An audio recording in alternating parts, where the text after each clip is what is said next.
I had had enough.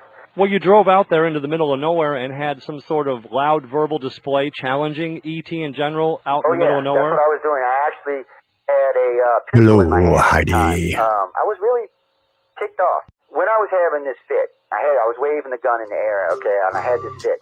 And at this moment, I said, okay.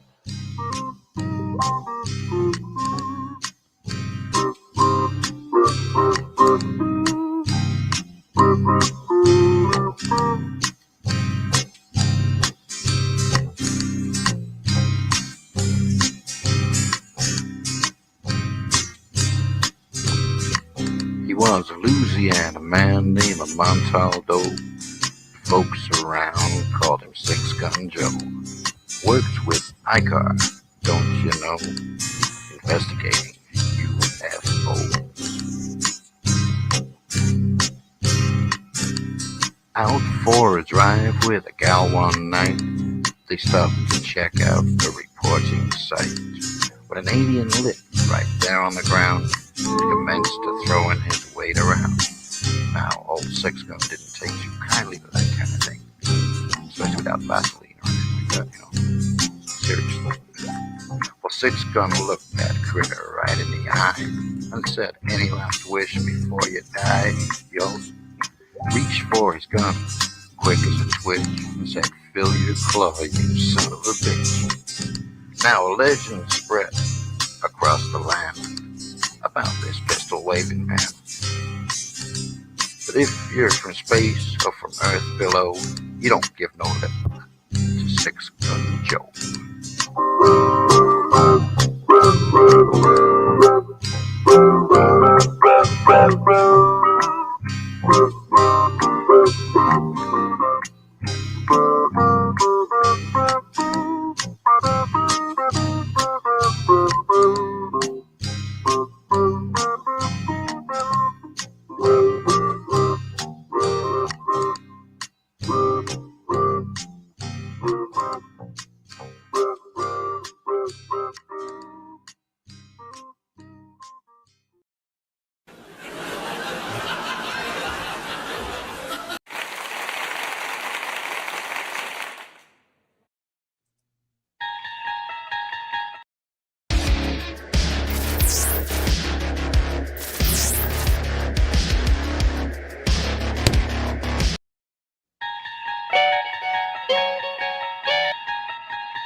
That was my bad.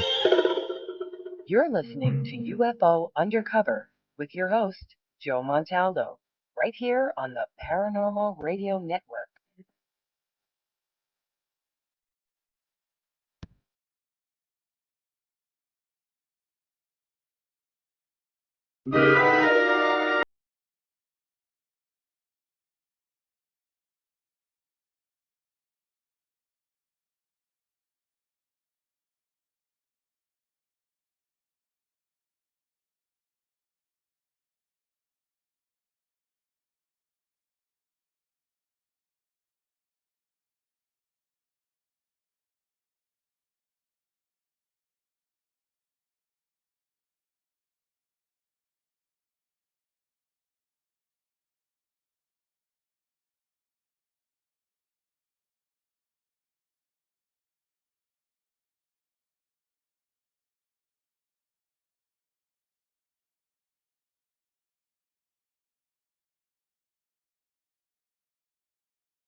Why did it mute me? Welcome everyone to UFO Undercover. I hope you're having a good morning, good evening, good afternoon, wherever you are on our big, beautiful blue planet. There's so much stuff going on in the world these days and in the universe and everything around us. You never know what you got to keep up with, or what's coming for us, or if something's coming for us.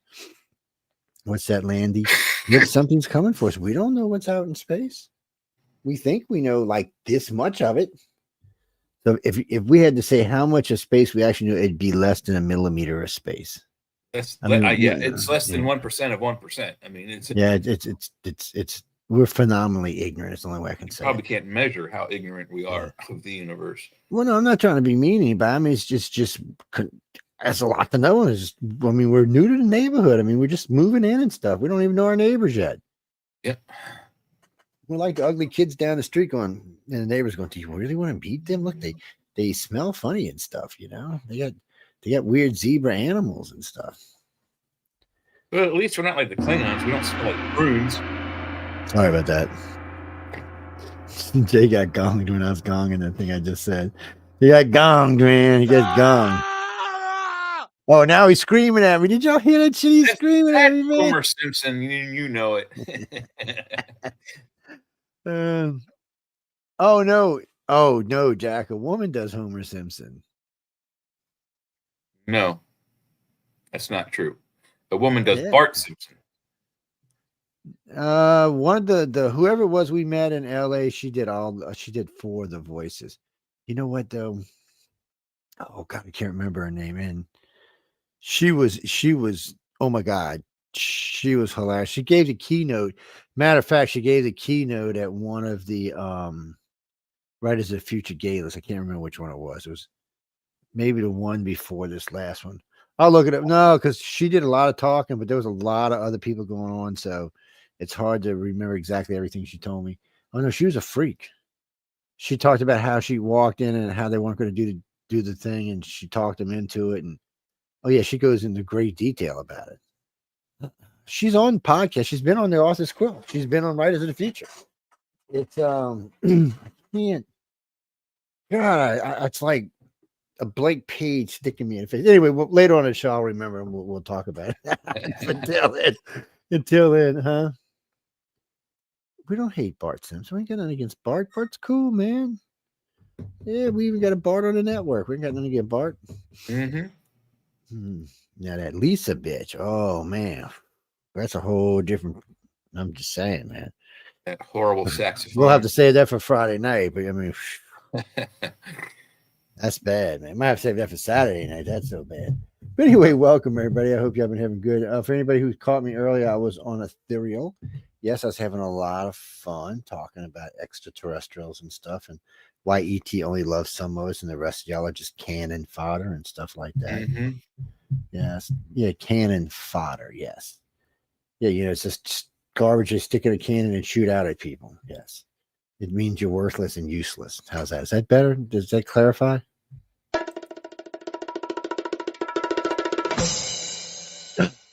Well, Joe, you ass. No, ET. We were talking about this earlier in Ethereal, and when you look at ET, or when ET looks at us, how far back do they look? How long have they been here? Why did they decide? Why did some extraterrestrial race, any extraterrestrial race, decide for any reason? Well, I'm just going to go to Earth. 3 at least. But I'm just saying, why did they come? I mean, what was it that they saw here? I mean, we could say minerals, but minerals don't do it to me. I find that's a bullshit answer. Because I say strategic importance. It's a great place to launch an attack into any of the 2 spiral arms we're in between. I thought that too, but then we're so far away that they would see you coming before you ever got there. So, well, it's also a good place to put a big honking space gun that can shoot into the spiral arms. That might help. It's well, no, Gene. I mean, some importance. So there's a couple issues. One, they found us here. How'd they find us here? We're way outside. We're not in mainstream travel by any means. You either you had something that found looking for us, or you stumbled across us by accident. No, it was a deliberate search. It had to be. Maybe, but why would they search into empty space? Well, we don't know, Jesse. We don't Because even know how long. like you said, they're thousands, perhaps millions of years in advance of us. They could have sent an energy beam and gone, oh look, there's some gorillas over on this planet. Let's go check it out. Boom, there they are. Well, yeah, we could have came from the Sagittarius galaxy, Jack. Yeah, we could definitely came from it.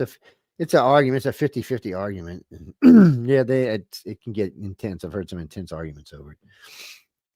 Well, because it changes the aspirations of Earth and what we are. It means we're not native to the Milky Way. We're native to Sagittarius, which probably is bound by a different set of rules than the Milky Way itself is. And this just, would explain some things about human evolution, but still, it just makes us not part. We're being eaten, in other words. Right now, the Sagittarius galaxy is being eaten alive, literally being eaten alive.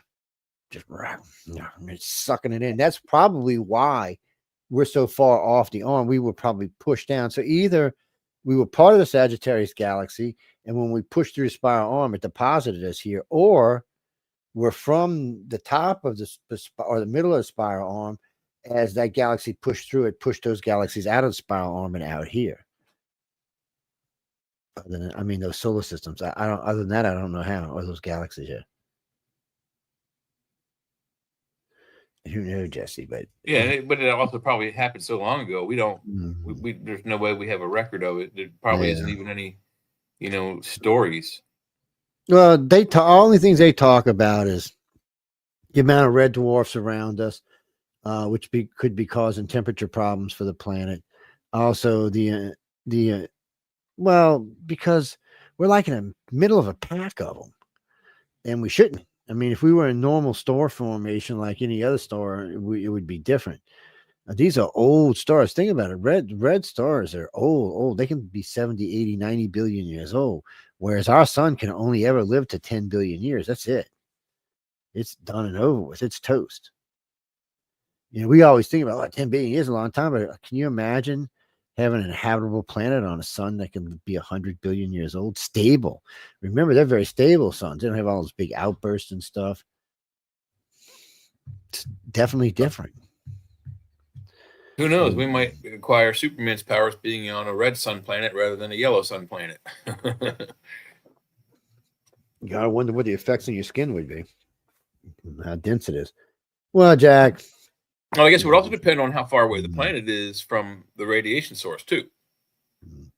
So, well, Jesse, if and Jack for that matter, if I was to go by what the general description of a gray is, I would say they were from a planet with less light than this and less gravity than this. Which, by the way, Mars fits both of those. They have long, gangly arms that reaches out so they can pull themselves around. They have a tendency that they feel just as comfortable on a freaking roof or a wall as they do on a floor. I don't. For them, I don't know if there's a difference. Well, you could also argue that the spindly body shape is due to so many millions of years traveling through space, and if that is also the case, that explains the orientation thing. Doesn't matter if they're on the ceiling, floor, or wall, because when you're in outer space, it doesn't matter. Yeah, I would think that, but it doesn't. The spaceship can orient itself. If it doesn't have natural gravity, you can, be tumbled around and wind up on the ceiling. But when you hear about a gray ship, it would have all the gravity. It would probably reflect its home planet quite a lot. So I don't really because they're very advanced. I don't think that would make any difference. Now for a race like us, if we were to get out there right now and then kind of develop the technology as we were moving through, it would affect us. It would change us a lot. Especially children being born, it would change them immensely. But the Greys seem to have been a spacefaring race for a really, really, really, really, really long time. Yeah, and I'm not sure that they didn't get to skip some spots along the way. See, this is something you have to remember, ladies and gentlemen. We live in an empty part of the galaxy, but other races don't. They live in busy parts. So when the reptilians talk about the different places they inhabit, and you look up those stars, those are in clusters of other stars. I mean, there's thousands of stars around them, which means there's tens of thousands of worlds. For example, the Pleiades star cluster. Everyone thinks, how many stars do you think is in the Pleiades star cluster? Give me a number. I have no idea. Most people think it's 7. There's 7 main stars. So the 7 stars of like the Greek and Roman myths. No, Actually comprised of like over 300 stars it's that are just very, very close to each other. But when you start talking about the density of stars along the spiral arms, it's intense. I mean, you're talking tens of thousands of stars in any glimpsing area.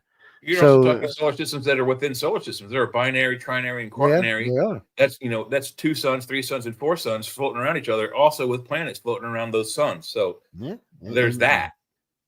And there is too. And then, so you got to deal with all of that. And there's lots more of that than there is of us. There's a lot more binary and trinaries, and fewer quaternaries, the four, but there are way less single solar systems. That's how dense those arms are, those spiral arms are.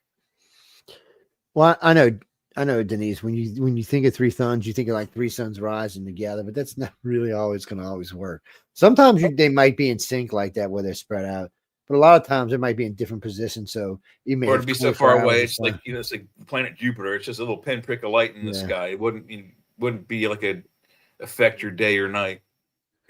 It's so it really does depend a lot on where it's at distance wise and things along those lines. But ET, if the Greys were found in evolution and you look at their eyes, even without the patches, it tends to look like they came from a low light environment. And because they're spindly, as Jay likes to call them, they're more than likely they had some. You can tell there was a gravity amongst their planet because of the way they're contoured.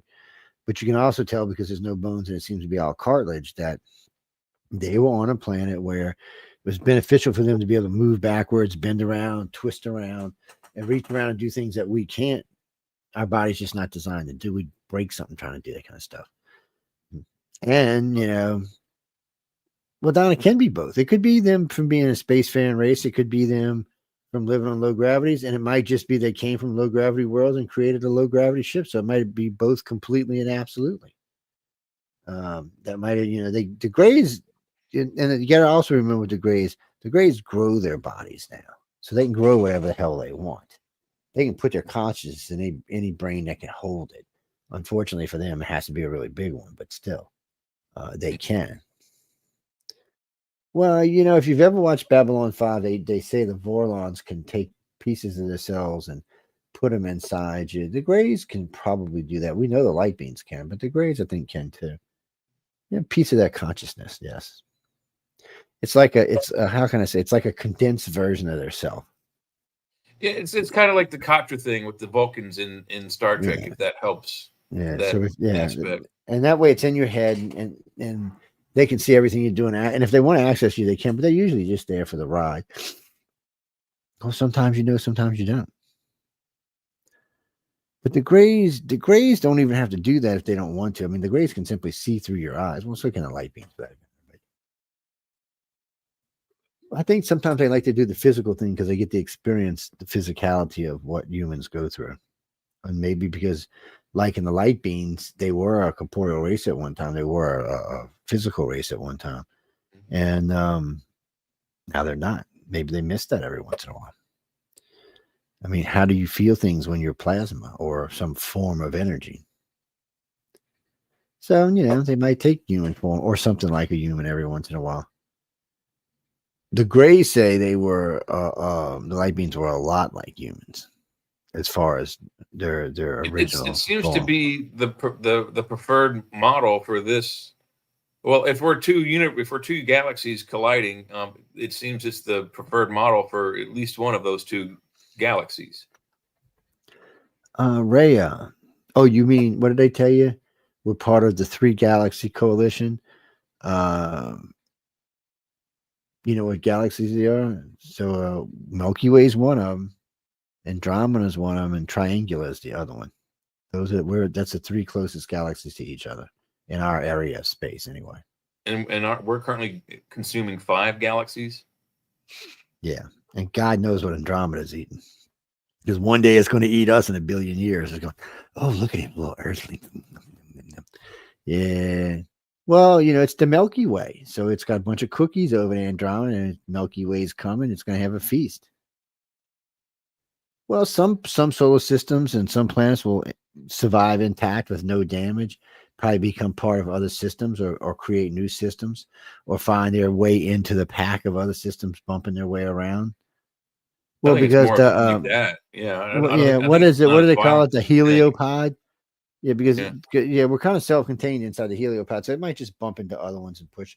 I mean, if we're moving too fast, yeah, we'll crash into them. So The it the just the depends group. where we are. Yeah, I would think the gravitic and natural magnetic, atmospheres of our solar system it wouldn't be as violent as one would think.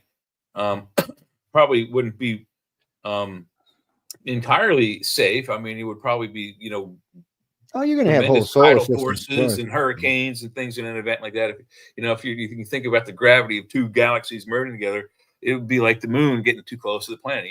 The weather would go See, haywire. for us, if it works like it's been working, we would just get pushed further into the void because we're already headed that way. So we'd get pushed further into the void in between the two spiral arms, and that's empty space. So when that merged in with Andromeda, it would clear out a lot of stuff. So Earth might make it through intact. I mean, there'll be a lot of solar systems that get destroyed, a lot of planets, a lot of suns, because they'll be banging into each other, running head on into each other, full speed and stuff. Because both galaxies are hauling ass. So when they hit each other, it's going to be a bigger boomer, a bada boomer, bigger bada boomer.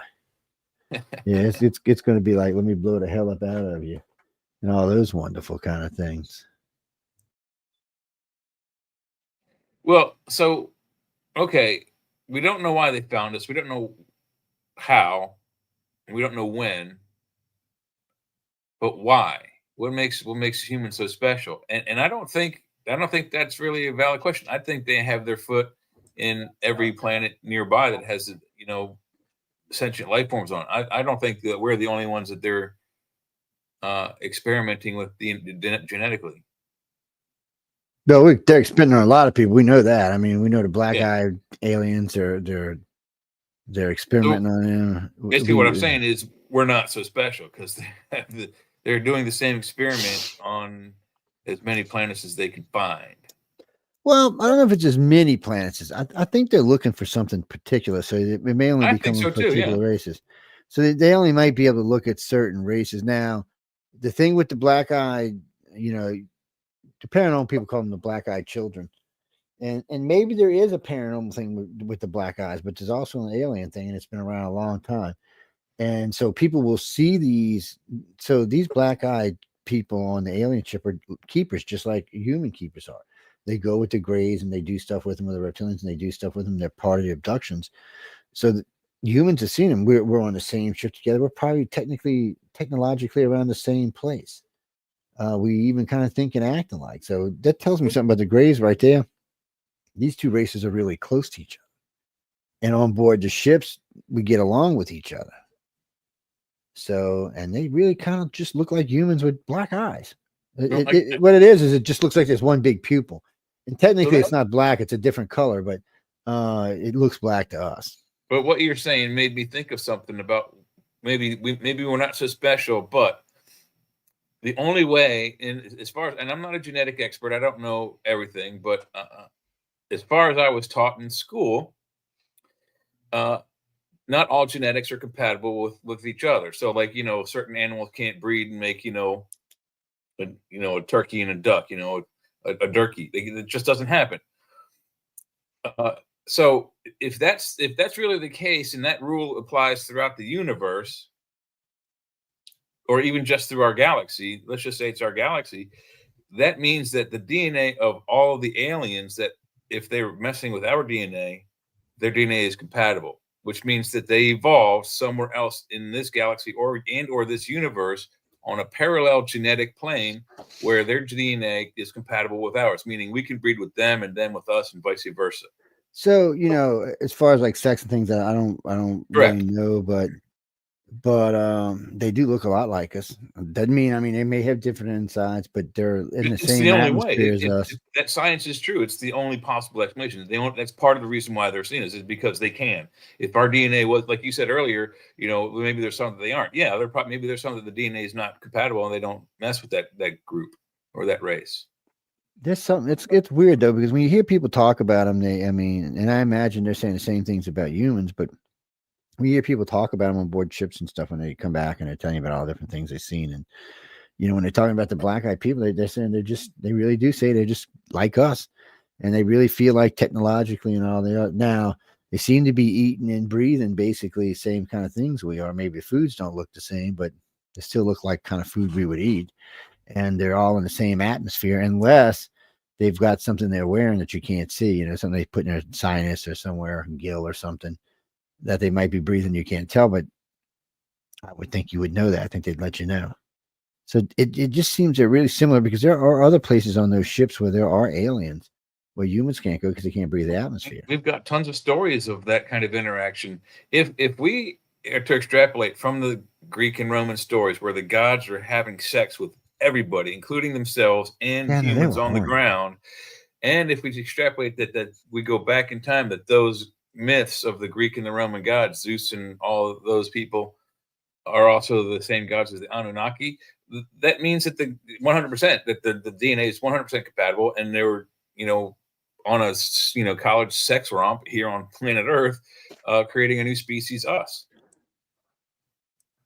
Well, they definitely seem That's to what have it sounds been, like. I mean, it's as goofy as it is. That's what that history seems like. they definitely seemed that they were most interested in humans and really wanted to be with humans. I don't. What the hell? Why does this thing keep doing this? I changed this twice. Now it's going back. I'm sorry. The Greys. I don't. Whoever wrote that on my messenger, man. I don't know if the Greys want to have sex with humans, but the reptilians and humans seem to want to. Yes. At least some of them. I don't want to paint a picture on everybody, but at least some of them.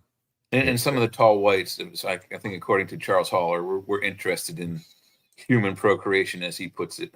Yeah, I don't know why, because the tall whites are kind of big guys, but Jeremy, it was very strange, man. I'm just saying, it was a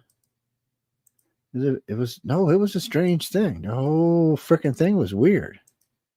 The Charles Hall thing I've always found interesting, but it was always strange because here you're in Las Vegas, you're actually outside of Las Vegas where they were, but at Area 53, but they would go down to Las Vegas, hang out. Sometimes they spend a couple of days downtown, sometimes just a little while and drive back.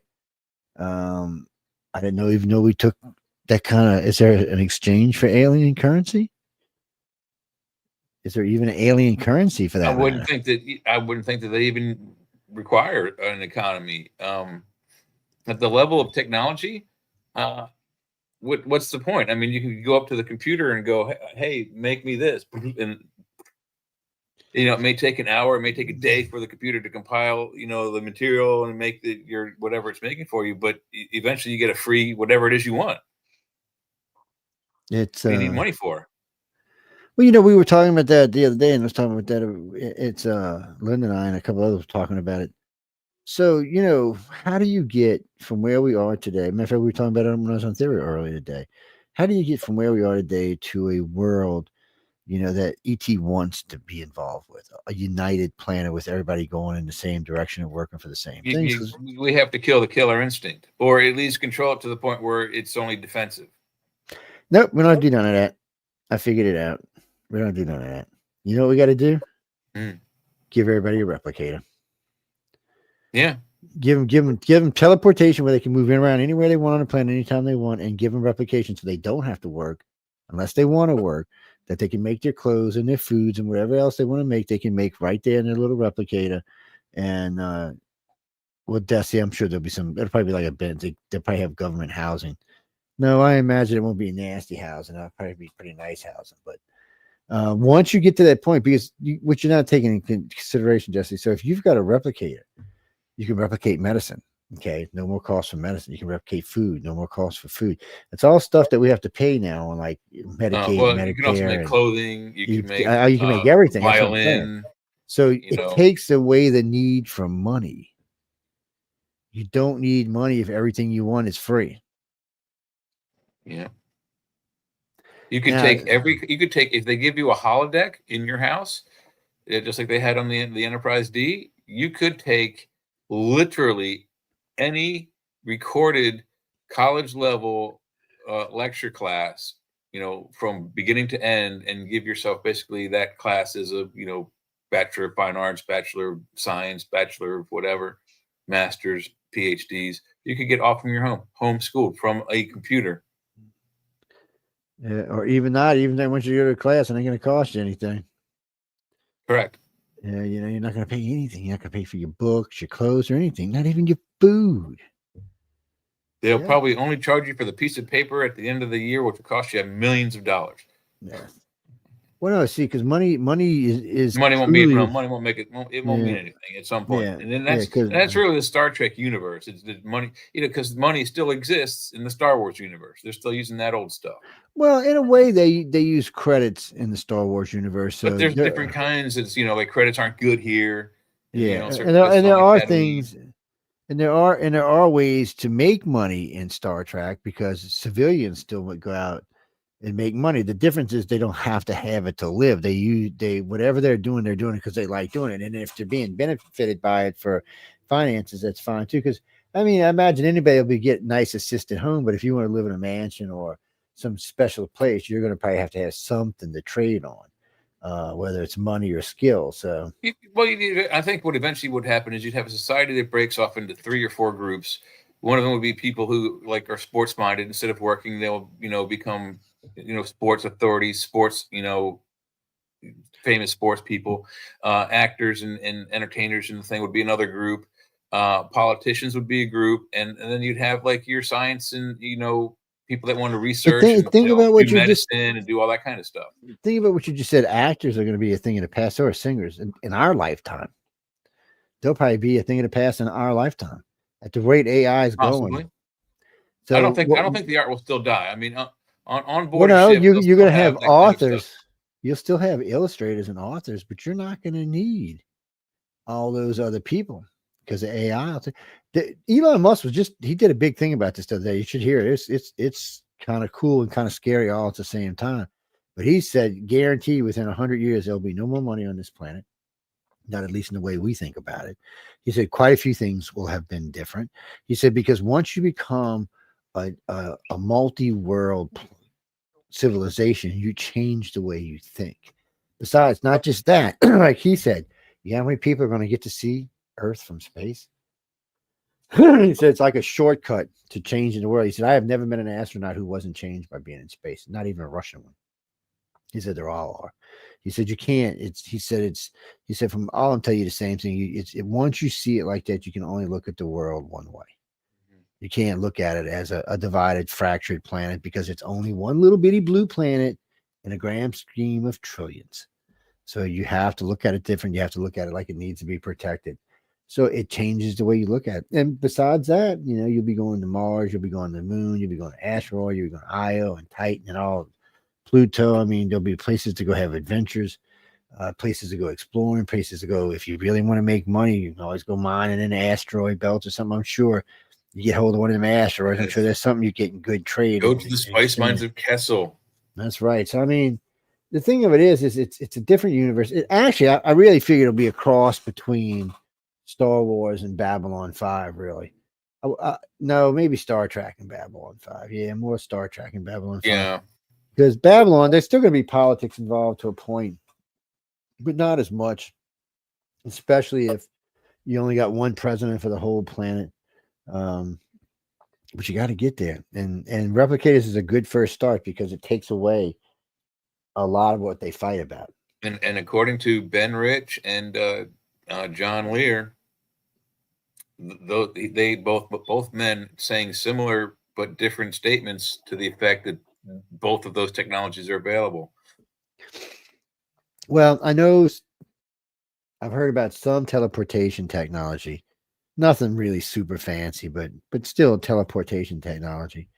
I know I think some of the smaller craft have like line of sight only, but even that is still pretty intense. Well, Britain's first one was 1,500 feet, but it was through the woods, and then they did one that was, I think, 3 miles, and then Australia did one, and then somebody in the Scandinavian countries did one. Yeah, I think they're about 5 or 7 miles distance right now, but it's only they're transporting a light photon. No, one of them actually transported a piece of matter. Oh, okay. Yeah, it was some ungodly minute piece. I mean, it was like 0.0000 Like a blood cell point. or something. Yeah, I mean, it was, but it worked. It was legit. So it got where it was supposed to, the way it was supposed to. That makes it more encouraging, but it's in the infancy. If It is it's an infancy. going to even happen, I think I Um, think they have ones that work a lot better than that. But Lockheed said 10 years ago that it would probably be 50 years before you've seen anything commercially, 20 to 25 years before companies like theirs and the government were using it for other things. So that puts us close. It could be a few years away. It could have been started a few years. It's somewhere 3 years that way or 3 years, maybe 5 years forward or backward. I can't be 100% sure, but if you go by what they were saying and some of the things that have been changed, you have to think it's got to be somewhere in that range. Now, what does that mean? Can they teleport a F-35 to an aircraft carrier out in the middle of the ocean? I don't know.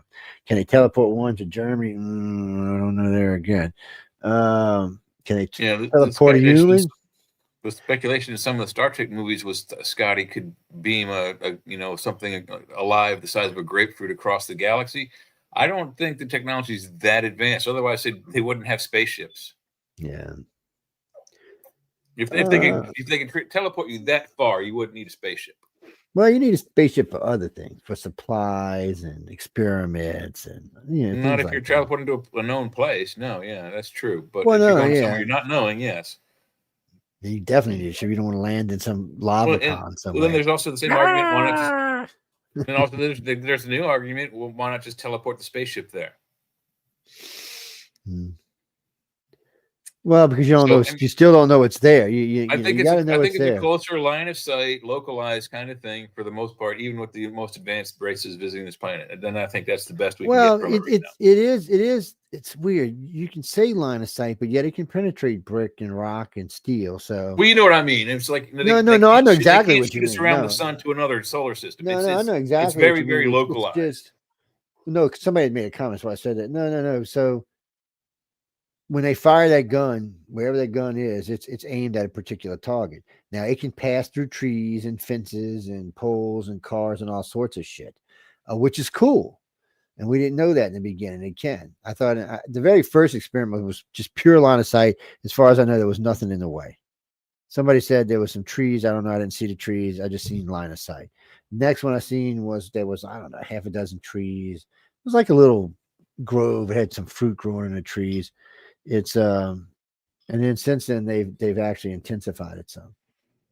It depends who you want to believe. If you believe the Pine Gap group, they can teleport from Australia to the United States. Things like ammunition and nothing Yeah, more but than about they're 100 still pounds. doing line of sight. They're shooting up to a satellite and then to America. They can't. It won't go across the curve of the planet. So they're having to use some sort of They relay system like satellite.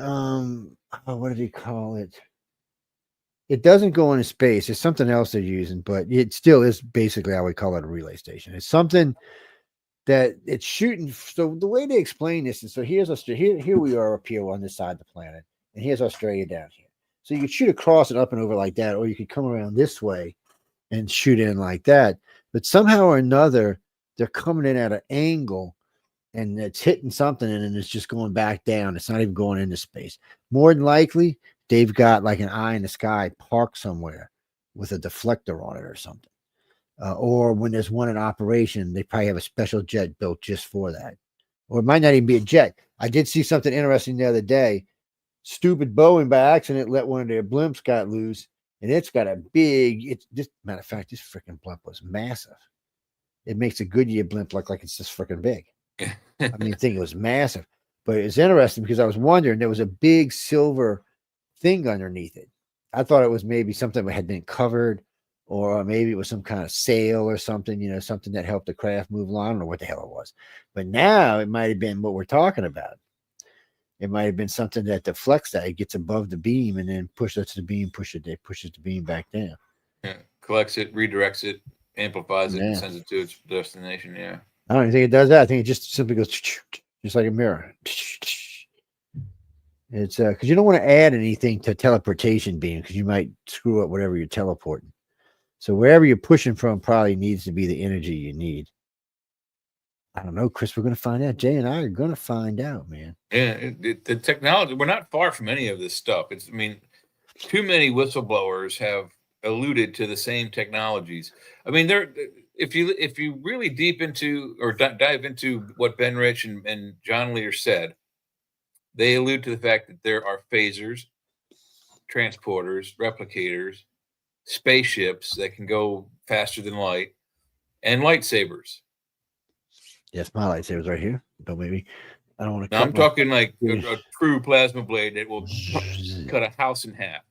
Yeah, they tried that. I think they decided not to do that though. Actually, something about it was getting too many people killed around while they were playing with them.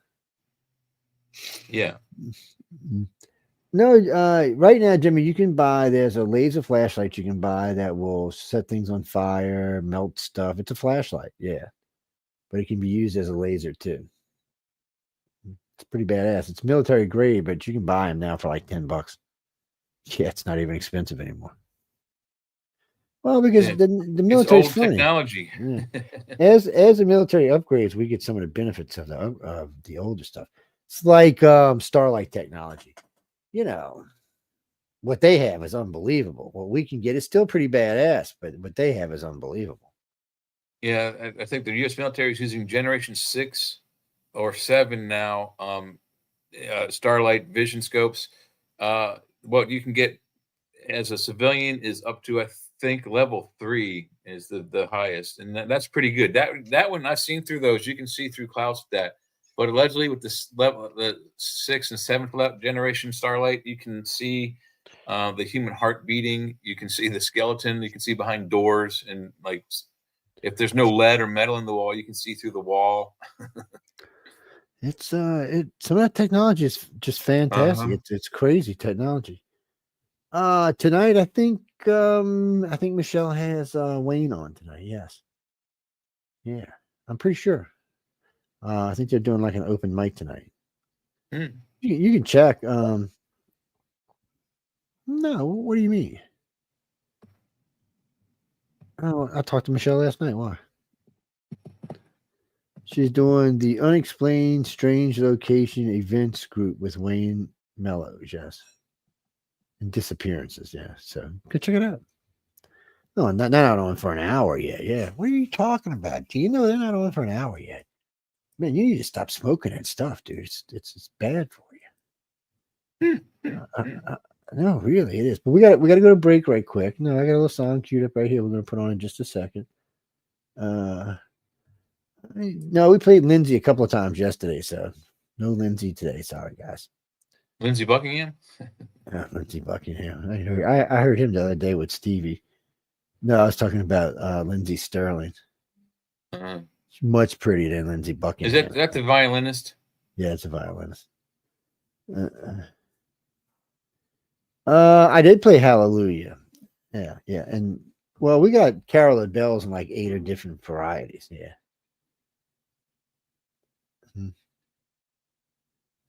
But anyway, we're gonna play this one. This is a little different. You know, I like different stuff.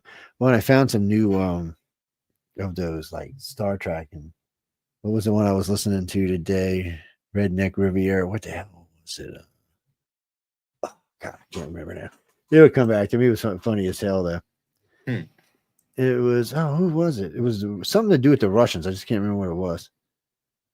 Okay, why don't you just let me have my little thing, man? What's up? Okay. Do.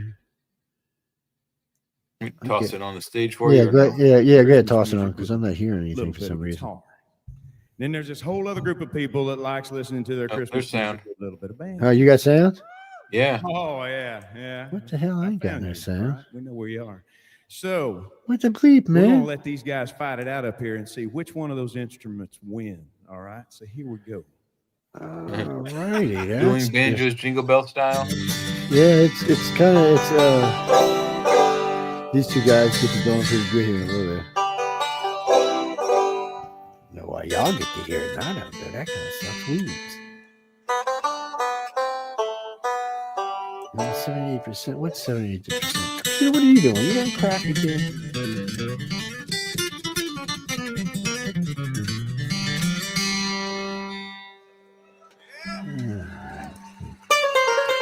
Well, that was just completed.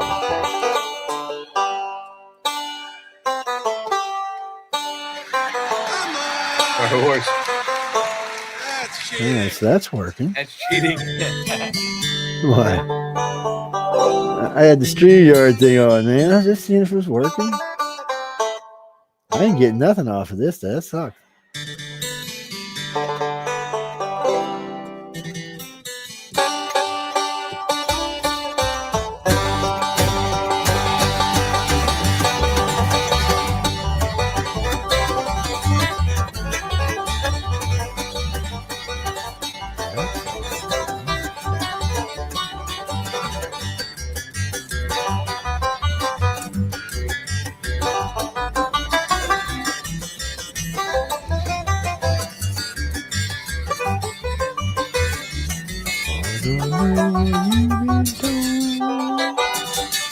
Eskimo ice cream sure is cold.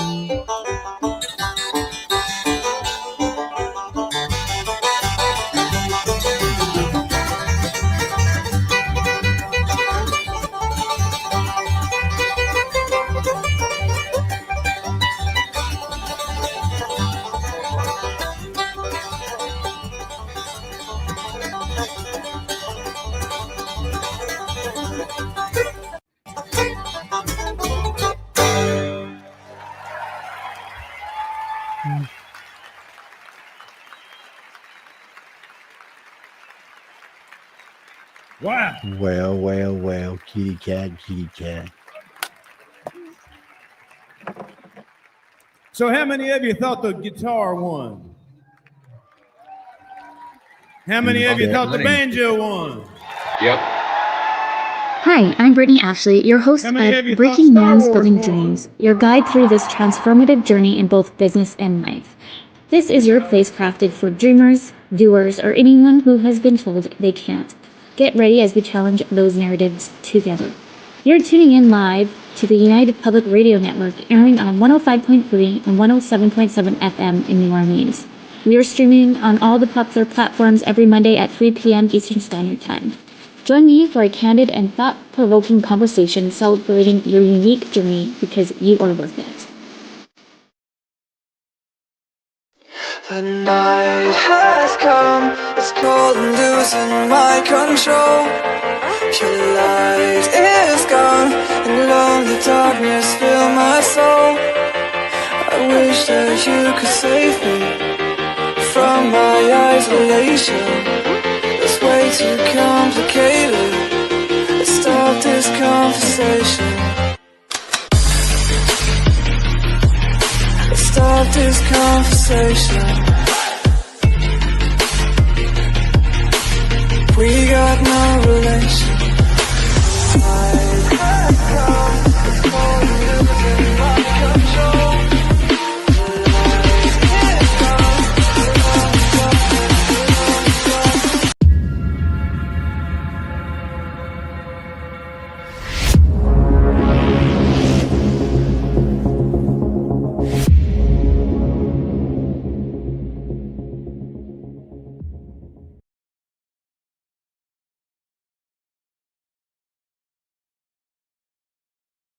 Gotta love you some CL, man. She's crazy.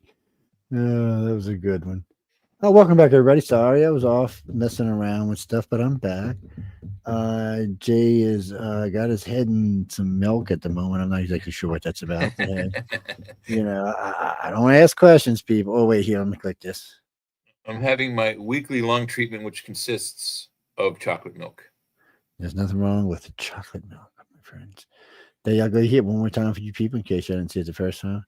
Get over there, subscribe, click. Hit the bell, hit the bell. That's good. Yes. But anyway, I hope y'all enjoyed the first hour. ET just finds our planet interesting. They're not sure what to make of humans other than we're a little weird and insane, and we have nuclear weapons. I mean, other than that, and now we're talking about making cold fusion weapons from helium-3 and black matter. Oh, wonderful. So Or that's why dark China matter, wants to sir. get to the moon again. They want to get So, men up there, start mining that stuff. it's what do you mean helium-3? It's not much found on Earth. Not enough to do anything with, no.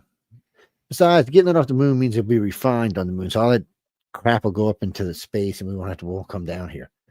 Yeah, and the aliens will come down and say, "Yeah, you're polluting our, galactic area."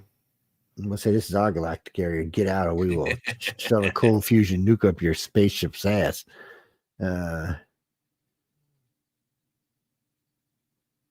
What do you? Oh, Kirby, you think the aliens cause all this chaos on our planet? I don't think the aliens have to cause all this chaos on our planet. I think we're pretty ignorant enough on ourselves to figure it out. Well, look how many countries there. There's what, 200 countries? 200 something countries? We don't even speak one language on the whole planet. We speak multiple languages, 150 currently. Yeah, I mean, it's ridiculous. We should strive to want to be Earthlings and Terrans, not individual idiots. So what you're telling me is being a Venezuelan is better than being a Terran? Yeah, whatever. Being a Russian is better than being a Terran? Yeah, whatever. Being a Ukrainian, come on. A Chihuahua don't even want to be a Ukrainian. Hell, the Ukrainians don't even want to be Ukrainians. I was watching this girl. She made a video from the Ukraine the other day. Pretty little thing. She's like, this is my car. Nothing left of it. This is my school. Nothing left of it. She's going through. And I'm thinking, well, hop your ass on a bus. And I said, we'll probably take you in the country. And then some guy said, she's white. We can't have her in America. I was like, wow. We'll save that one for Friday, though. Kirk, I don't think what do you mean, color? The Greys don't care about that kind of stuff. They don't. No, they only care about sexes because whatever they're doing sometimes pertains to sex. But other than that, they don't care about that either. I don't think they care about our politics either. They probably look at us like we're dumbasses when we're all revved up and crazy over politics. Oh, but who was it that said we did the best polls? Is that NBC said that to us? Yeah, well, because when we do polls, they're legit, and when we read polls, they're legit. Matter of fact, the only person right now that might even compete with Jay and I and Sean on the polls is the new little guy on CNN. He's pretty good, and he tries to keep his polls on an up and up. Yeah, but he's to where he can pull from, but still, I mean, it is CNN after all. But what's funny is CNN's got a much smaller audience than we do. Well, they make way more money than we do because of the way their audience is. It's all TV audience. Yeah, the advertisement is, keeping the brand alive. Yeah, well, no, we're radio audience and we're spread out over a lot of countries. Yeah, CNN's mainly focusing on parts of Europe and the United States. And they're having a hard time right now. They may not even make it. They may end up in bankruptcy. MS Cal. Now? Cal. Oh, I thought it was MS Cal. It's MS Now. Okay. It's Ms. Now. Yeah, MS Now. Ms. Cal. That's what it is. Ms. Cal. Okay. So the new Miss Cal network. Yes, that's what we're going to call them because we call Rachel Mad Cal Maddo. Rachel's Mad Cal Maddo. So it's got to be the new. Wait, I thought we already had a Cal network. Isn't that the O network? It's Oprah Winfrey's network. I can't even say what that network is on polite television. Sorry. This show doesn't have a rating high enough to say what that show is. I'll get us thrown off. James Webb's telescope says that comet 3i Atlas is just a comet. NASA now confirms that 3i Atlas is just a comet. A weird comet, but it's just a comet. Yeah, it developed in another solar system somewhere, possibly from one of the other two galaxies that are being eaten by the Milky Way. And it may have materials in it that are foreign to us and react differently to our sun than our stuff does. That's why we couldn't identify it. What are you talking about, Jackie? Outside of where? That's not from outside the universe. It could be from outside of our galaxy, yes, but not from the universe. Well, they said 3i Atlas came from where the WOW signal is, which is about 1 billion light years from here. That's way the hell out there. 1 billion light years is way the hell out there. Pretty far. No, what do you mean the sun's big? No, the sun's like 93 million. No, I think we're 93 million from the Earth to the sun. I forget. I'd have to go look. I know it's two light seconds out from Earth is what Jupiter is. Yeah, no, light speed's per second, not per mile. Yes, it's per second. 186,000 miles per second. Per second. That's what it is. Yes. Just what Jay just said, per second. That's how fast something's moving. And it still takes like 2 years to get to Mars. 4 years to get out of our solar system and into the next one. And what people don't realize is our solar system, about 2.5 light years out, is actually bumping up against Proximus. Because our solar system is probably about 4 light years around. And Proxima is 4 light years from us, which means we're touching it. And we don't know how big they are, so they're touching us. Probably even a little overlap in there somewhere. Yeah, and whichever one has the higher gravity is either going to repel or suck in the other. It's interesting. Well, we're going to see where it all goes. I mean, we're not as far as they know, Earth's not hasn't looking like, I should say, our solar system doesn't look like it's planted on Clyde with anything. Well, it gets complicated, Jack. So here we are in our solar system on Earth, and Earth is doing this, right? But while it's doing this, it's doing this. And while that's going on, the solar system's doing this. And while that's going on, the galaxy is doing this. Yep. No, there's multiple galaxies in the universe. We're just in one. The Milky Way is a galaxy, yes. Everything's moving and spinning and churning all of the time. Everything is going down its own drain. Well, we don't know what's on the other side of all those black holes. I mean, think about the ones at the centers of galaxies. They're massive. So look we at also all we know nothing about any kind of really star mechanics. We don't know that, our solar system and Proxima aren't about to become a binary system. We don't know that they aren't already a binary system. Yeah, they thought there was a star close enough to Earth to qualify, but then I think they changed their minds. They still think there's something out beyond Neptune and Uranus that they detected with, with the effects that it had on the outer planets, but there's been no squawk about it since, 15 years. It's I don't know. I know they think they found another planet, a decent sized one, but they being where they think it's at, it's just going to be a big frozen rock. It's not even going to be as good as Jupiter. It's just going to be a big ball of ice deep in the Oort cloud somewhere, which more than likely means it's probably being pummeled by icebergs all the damn time. Jenny, they said there's enough water ice in the Oort cloud to flood several planets. And then there are several planets that have liquid water on the surface. Yes. And they think there's actual liquid water on Mars below the surface. So yeah, and you have to realize there are more things in our solar system that qualify as planets. There are, what is the number? So I think it's 432 moons throughout all the planets in our solar system. That's things that are larger than our planet that could be, atmosphere-bearing, life-bearing planets. 432 of them. You're going to find that as we get into deep space, you're going to find a lot of planets around, a lot of moons around. Gas giants are going to have life on them because they give you everything you need. They give you the light, they give you the heat, they give you everything just like a sun does, just without the intense light. Mm-hmm. Well, probably and probably less radiation too. Well, photosynthesis doesn't necessarily have to occur in every planet. There may be other ways that life achieves itself. Life finds a way. Mm-hmm. You ever seen a plant that's been grown in the sewers in New York? They're white. Why? Because they don't see any sunlight.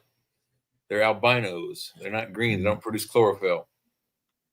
I think as we move forward, how is ET going to feel when we start colonizing Mars or the moon? I don't know. We're going to find out on the moon. We'll be on the moon within 2 or 3 years. And after that, once we land on the moon this time, we're going to keep going. The first moon landing is set for next year, isn't it? Nah, I think they moved it to 2027. It's I know there's a big argument because they want to beat China. Yeah, there's the new race, yeah. Lockheed Martin, Artemis 3 going to the moon. When?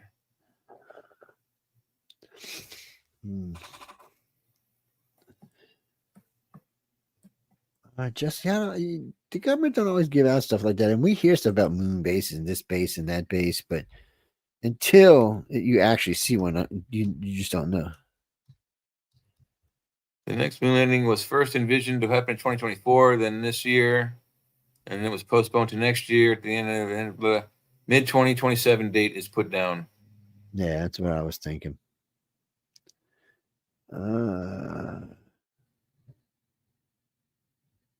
No, so Elon pretty much told the effing government to go after themselves. He's going to build a moon base whether they wanted to or not. He said that his companies can afford to build a moon base on its own.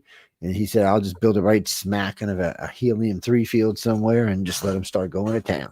Put a bunch of his robots up there and just go to town. So he is going full Drax on us already.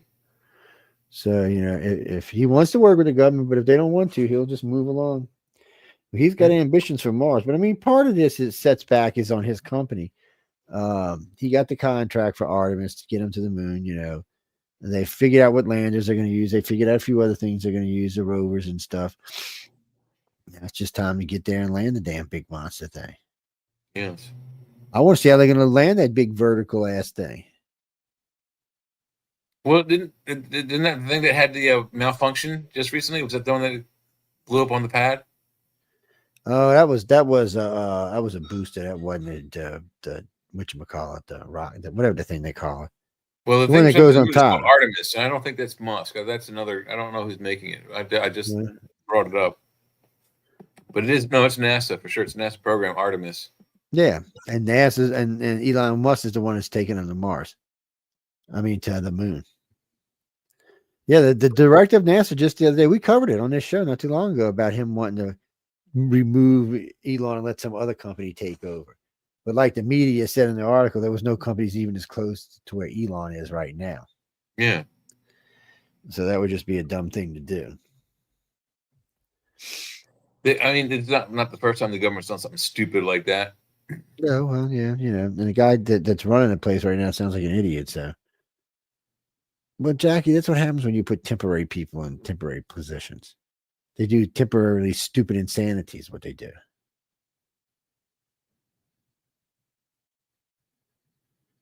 Michelle's put, wait, what? What schedule change? What you talking about, girl? You best be speaking English instead of that crazy Canadian stuff. I think she's Coloradoan. It's okay. Same difference. It's the air's so cold up there, it affects their brain just like it does in Canada. Their brains freeze. Ricky Lee, how you been? I ain't seen you in a while, man. How you been? Life's treating you good? I talked to Jeff Chandler about 2 years ago. Yeah, he was telling me about some other information he had, some new tapes and stuff he had. He's always sending me something good. Yeah, 80% of it I can't make public, but still, he always sends me some good stuff. Yeah, him and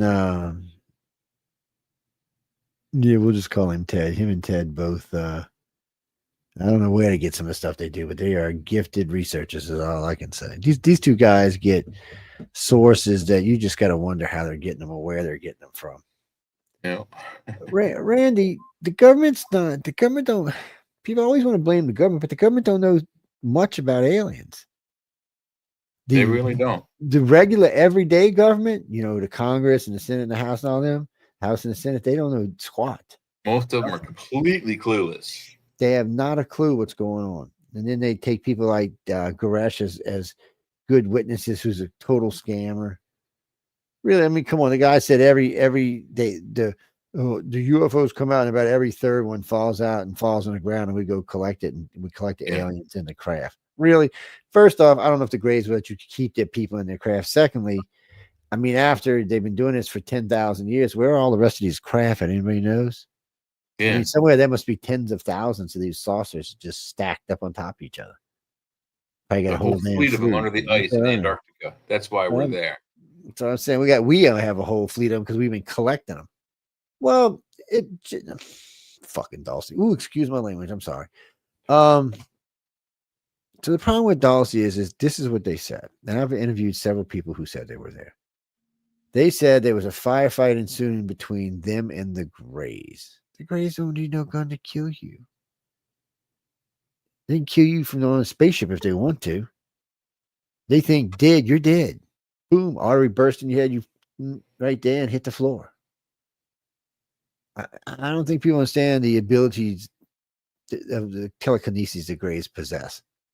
Yeah, They can if they don't crush your medulla oblongata with their telekinesis, they can tell your brain to shut off and you just die.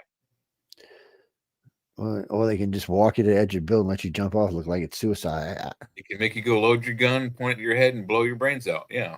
Yeah, so Greys aren't going to use. There's not going to be any ensuing running firefight between somebody with the Greys or the reptilians or the humans for that matter. And I would imagine if you were stupid enough to break out guns on any of the three of those races, you're lucky there's a base left. I'm surprised we didn't get up one morning and say, "Oh, Los Alamos accidentally nuclear bomb or Dulce accidental bomb goes off, disintegrates entire base." There's consequences for killing aliens. And I'm not talking about just from our government. What do you mean? No, you can kill. A Grey can be killed. They're just as fragile as our bodies. Yeah. Absolutely. They can be killed, and then their conscious will be uploaded, and then they'll come back and kill you. And your conscious won't be uploaded, so you'll just be dead. And they'll just be going.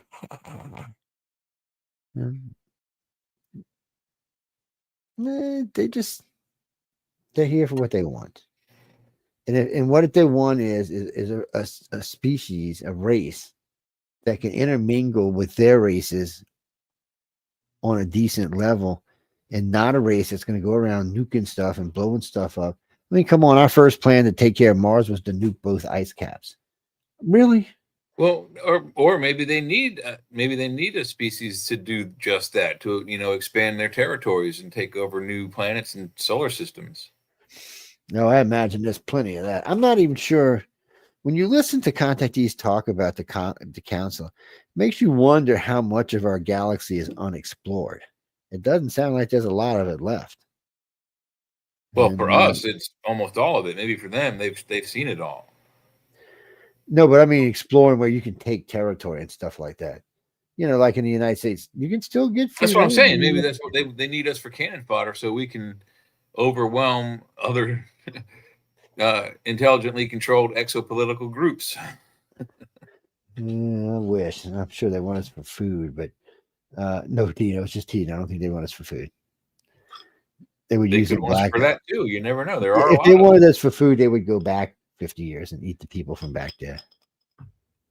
They were tastier and healthier. So somewhere on my Facebook page, y'all go see for yourself. There's a picture taken in 1955, I believe, on a street corner in New York. Okay. You look at the picture, it's a cool picture, people milling, doing things, whatever.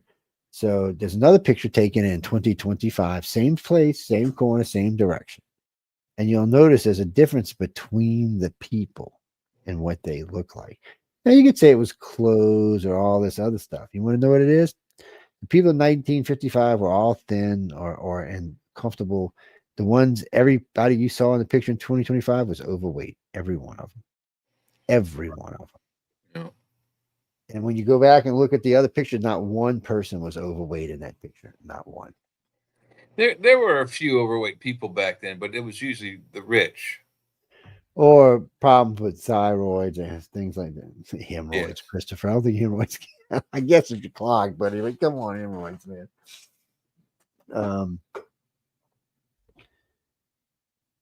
Well, maybe we'll do a show on the galactic consciousness in the future. Maybe we'll tackle it on the chat. Invite some New Ages over and have a PLL, L conference. I don't know, because it's hard on me. Part of my soul says, yeah, peace, love, and light's the way to go. Love, light, and laughter, blah, blah, blah, blah. And then I look at the universe, and the universe doesn't look like it's peace, love, and light. The universe looks like it's well, survival of the fittest. Yeah, it's absolutely violent. The whole nature of it is. But I mean, but it looks like it's just survival of the fittest. That's who's going to survive. Nothing else is going to. Yeah. So how are you going to be peace, love, and light when you have to fight the entire time to stay alive? That's kind of an oxymoron, isn't it? I don't know, peeps. Think about it, because it's going to be hard to achieve one while the other one's dragging you down all the Yeah, time. I mean, you got to think about it. The Greys and the Reptilians, all the races that have, tremendously powerful, seriously advanced weapons. So if they're so peaceful and peace loving and all that, why do they want us to get rid of nuclear weapons? Why do they want us to get rid of our best weapon? Because they don't trust us. Maybe. Or maybe it's more powerful than what they have. Who knows what the reason is? But it's a two-edged sword, and they're not willing to pay the price either. We may not be able to stop them from doing anything, but it just doesn't seem fair that we can't make our own technologies, and they have the same kind of idea. Why they have free energy and these powerful weapons? Why can't we do that? And it just it's my argument. I was talking with my grandson. He was asking me today about why don't we have hydrogen cars, and why don't we have all sorts of other things, and why don't we have the car that runs on water and stuff like that. I said, well, there's a couple of things, like the one you're talking about that ran on water. The gas company, the car company bought it for like $2.2 billion, and they're going to keep it. $1 billion they gave the guy. Is that what it was? $1 billion. $1 billion, and then he was dead within 6 months. So you got that, and then there's been several other cars that have been produced. The only car that matters, if you really want to be a billionaire, just build yourself not self-replicating car, one that produces its own power. So, a friend of mine, we used to mess with this when we were kids. Well, not kids, but in our 20s after we got out of service and all, on trying to build a self-generating electric car. So we used to use models. We would take the little engines out of the models and put them together so that when they were running, they would create power. Well, we found out if we did that and put it on a track, race the little race car tracks, that the car would run endlessly. It wouldn't stop. It would just run and run and run and run and run. It wasn't running out of power. But of course, we're talking 4 little motor generators about this big in a car that was this big. Of course, it wasn't going to run out of power. It was way overcharged. And eventually, it melted everything. It just burnt it up. It took it a little while, but it was just so much power going through it, it eventually burnt it up. And then we talked to a lot of people about installing voltage regulators and different types of energy systems to put them in there, because, you can put an alternator on every wheel on your car and one under the hood, as long as you got a moving part, and away you go. And you can start producing electricity. Now, is that going to be enough? Is 5 of those going to be enough to keep a battery, one of the big lithium battery sets charged fully? I don't know, but it could help to put a lot of power back in it. Now, there's another alternative that we looked at, was to simply, instead of building a hybrid, just simply build a generator system into the car. Like the generators you use to run your house. If a generator run your house, it'll easily run your car. So a 5-gallon tank of gasoline on a generator running 24 hours nonstop would run 24 hours without running out of fuel. And it cost at that time, it was about $8 to fill it up. So right now, $8 a day, which is cheaper than a hotel, but still. It's well, down here, what is power down here where I live? It's probably, on average, probably about $4 a day you pay in electricity where I live. No, maybe a little more than that. Probably about $10 a day is what you pay here, but which isn't horrible, but it's still. Well, no, we're talking about the gas. So if Jay was saying it's $8 a day. Well, you drive a car for 24 hours, it's going to be far more than $8, my friend. It's going to be a couple of hundred. Right now, even my Camry is $50 to fill it up, or $48 to fill it up. Yeah, it was a little higher. Mine's about that now. It's at least 45 to fill up the whole thing. Yeah, so, and I'll get it right at 475 miles. If I drive really, really behave, maybe 500 miles. So What do you mean? It doesn't take 24 hours to drive 500 miles, Goofy. Especially if you're driving 70 or 80 miles an hour. Yeah. No, And you about pick a 8 straight hours. road. Yeah, it's about 8 hours to drive that many miles. Yeah, that's it. So figure that 24 hours in the car at $5 versus, yeah. So you would get 500 miles that you're going to fill up. You're going to fill up for 45. You're going to do that 3 times is what you're going to do. So it's going to, instead of the $8, you're going to pay 150. Yeah, and let's do the math this way. If we use the Camry, the 2021 Camry, which I think I don't remember what yours is, but they both have the same size tank, 16-gallon tank. Yeah. Fill that tank up. Let's say it costs you $50. That tank is going to give you 4 hours of drive time. You're going to have to stop and refill. You're going to also probably at the same time you're going to eat and then rest and relax for an hour or so. But that's another $50. And to go 24 hours, it's going to take you another 20 of those. Now you're going to spend 20 hours. For most people, you're going to spend 150 on fuel if you drive in a good driving car. And I mean a good, getting at least 30 miles or better. You're going to spend 150. Whereas if you had a generator in the car generating power nonstop to that battery, you would only spend $8. That's a big difference in fuel prices. And you won't have to carry all that heavy fuel. So think about this: a 10-gallon tank. All right, so you're getting probably 2,000 miles per every 5-gallon tank. We'll be nice, say 1,500 miles for every 5-gallon tank. So a 10-gallon tank is 3,000 miles. If you try to go get 3,000 miles in any good driving, I give what kind of car it is for 10 for $20. Yeah, go give it a try. It ain't gonna happen, people. So I don't understand why we haven't already done that. And there have been companies that have talked about doing it, but for some reason it decided to go with the hybrid motor, which didn't make any sense to me. The hybrid, it's gas and electric. Yeah, you have 2 motors is what you have, which don't make any sense. That's just adding weight to the car. Well, you have a gas motor. So the way they do it is one's for city and one's for highway. So in a couple of electric cars that friends of mine have, if they're on the highway, their car goes electric and they're getting right at 65 to 70 miles a gallon. When they're in the city, 35 miles a gallon. And that's on gas power. Damn, that's pretty good for up there in Yankee land. That's a pretty good price. And people call Colorado better be saying, "Thank you, Mr. Bush." Mr. Bush. Thank you, Mr. Trump. Wrong president. The tariffs are working. I'm seeing new stickers on all the boxes that are IUST, International U.S. Tariff. They've paid their fee to get into the country. We're going to see what happens, but fuel's coming down, and they've already said Thanksgiving this year is going to be 18% cheaper than it was last year. I'm thinking probably about 12, but hey, we'll see.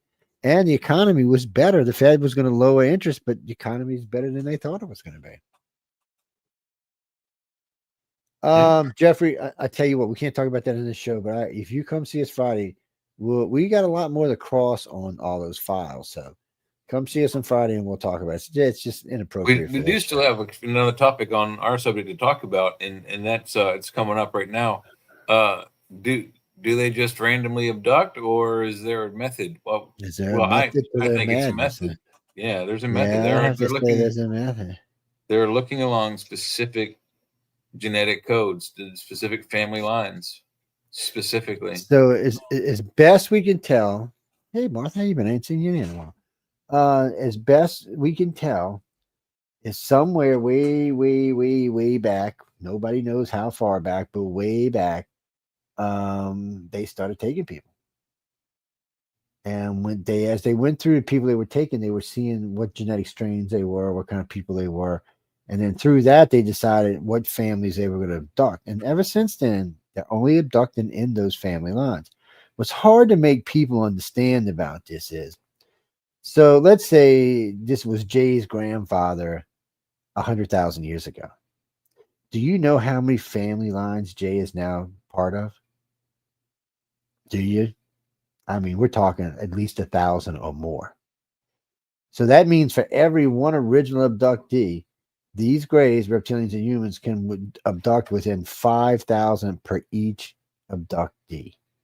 And there's supposed to be 1.5 billion of them. Wow. So that means there's a lot to choose from on planet Earth. So we know they abduct in those family lines, and we know they'll take everybody at least once prior to birth. And then, of course, if whatever's there, or a couple of times right after birth in the first couple of years of life, and if whatever they're there is not looking for, they just quit taking them.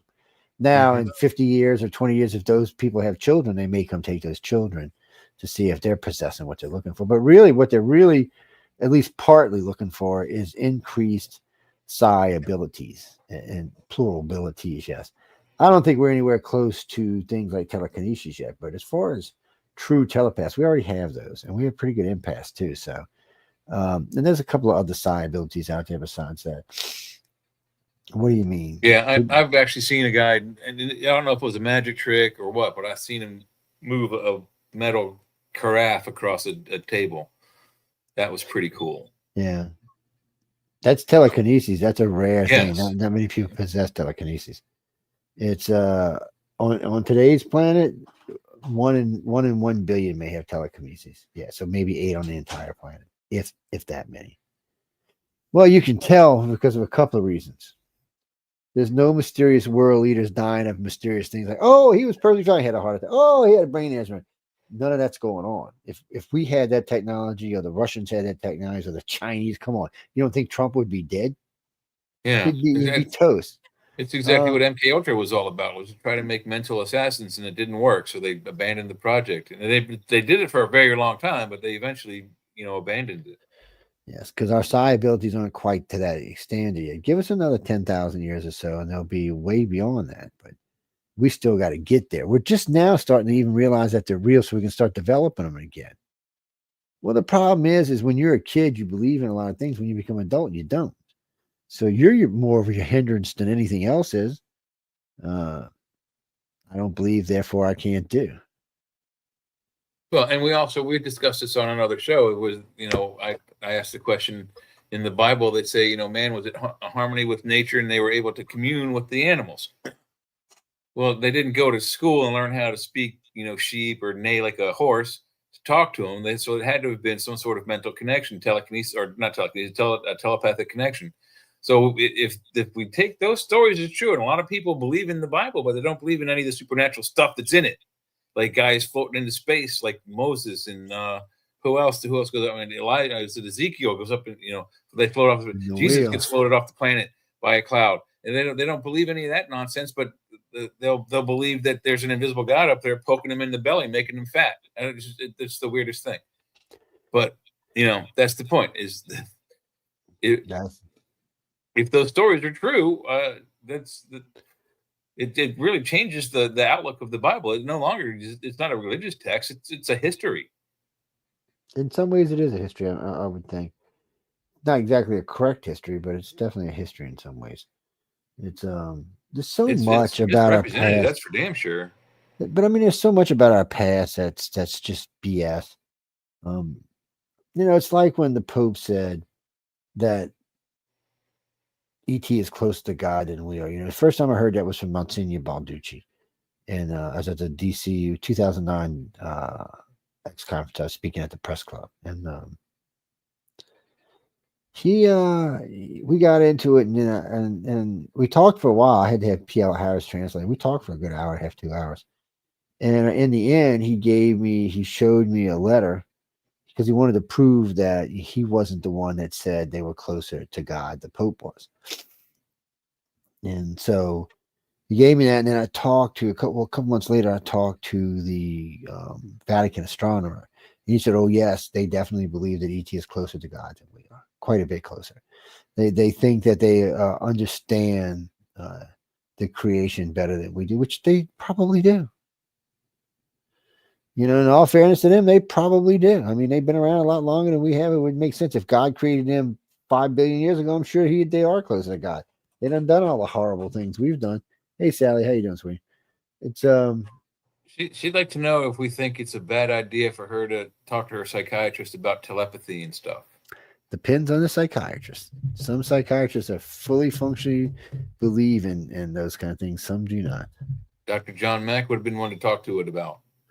But I was doing an interview on, was it KATV, and they were going on and on. A guy said, "There's no such thing as psychic abilities." This is about 5 years ago. I'm like, "Really?"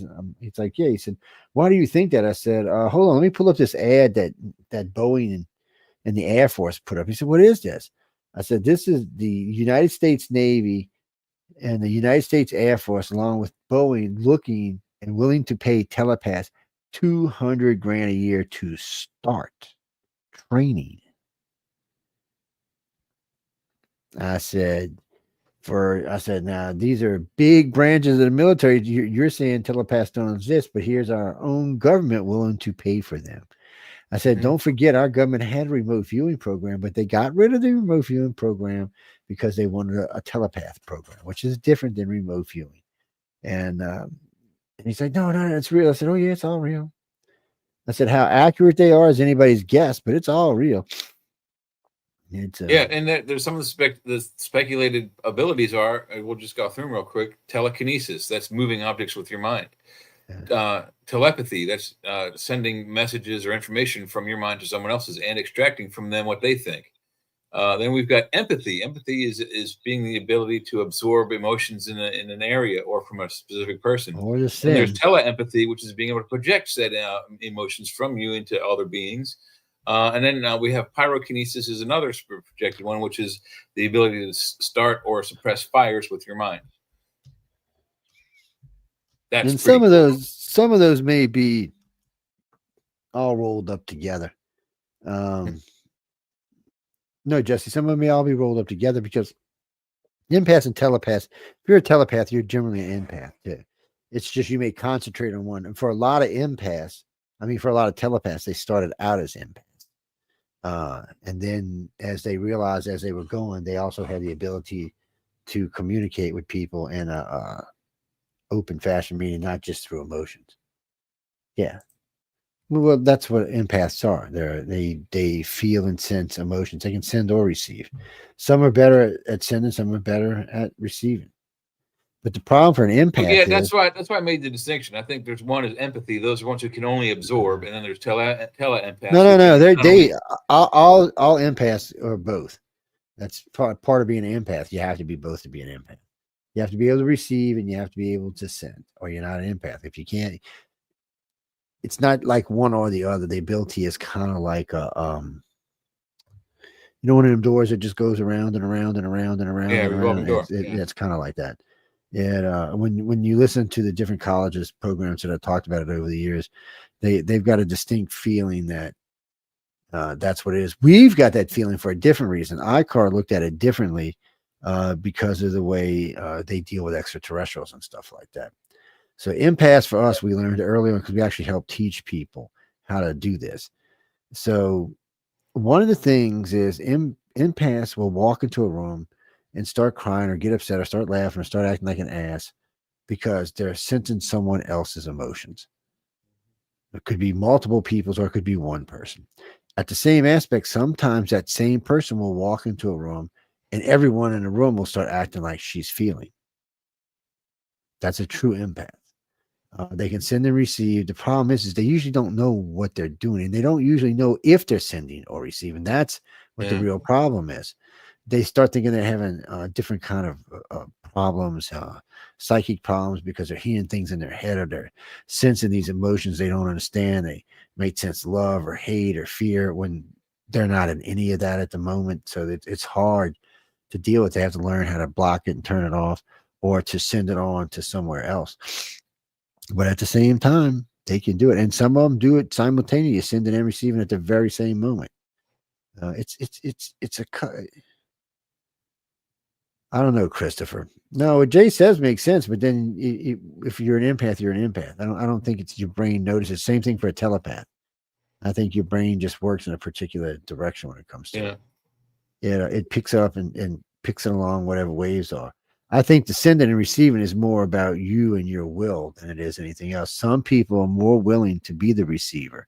Some people want to be sending, and I think that's really has more to do with it, because when you run the experiments with empaths, they'll do both for you. They'll send and receive. It just seems like some of them are just better at one than the other is. and I have no idea why. I have met empaths that can fill a whole mall full of feelings. And we've run many experiments on this. I mean, many. We've run many experiments on psychics in general. We've done many psychic awareness tests. Oh, God, we've done way more than 10,000 psychic tests. Oh, God, yes. In the last 30 years, way more than that. I have one group that used to go to the mall. They'd go to different malls, different weekends around like a 5-state area. And they're personally responsible for about 2,000, maybe 2,500 or so. Yeah, because it's great when you go to the mall because it makes you think of things differently. You're sitting there because all of us are trained to think that we all have these abilities and they're latent. But when you're sitting in the mall and you see somebody miss the same question 5 times in a row, you know this isn't about latent abilities.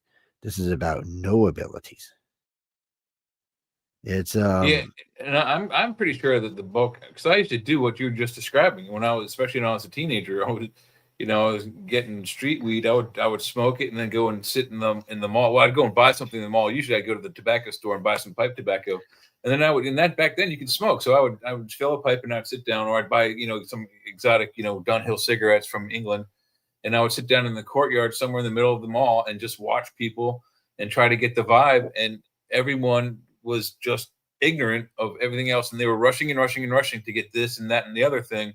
And I'm like, why are you running around like angry ants? Why can't you all just when I go to the mall, I walk nice and calmly and slow until I realize everyone's walking fast or slow. If they're walking fast, I walk fast to keep up with them. If they're walking slow, I walk fast to get away from them because they're walking too slow. So get out the way, people. Get out the way. Yeah, it's I call it Walmart syndrome. You ever walk into a Walmart and Exactly. 2 or 3 people they cut you off almost to get in front of you to go inside the store, and as soon as they get past the doors, they stop and they look up and they're like deer in headlights, like they've never been inside of a store before and they don't know which direction to go. Yet they stop and block the entire way, and there's like 30 people trying to get in behind them. It's like, don't stop, keep on moving. Deer in headlights, man. Yeah.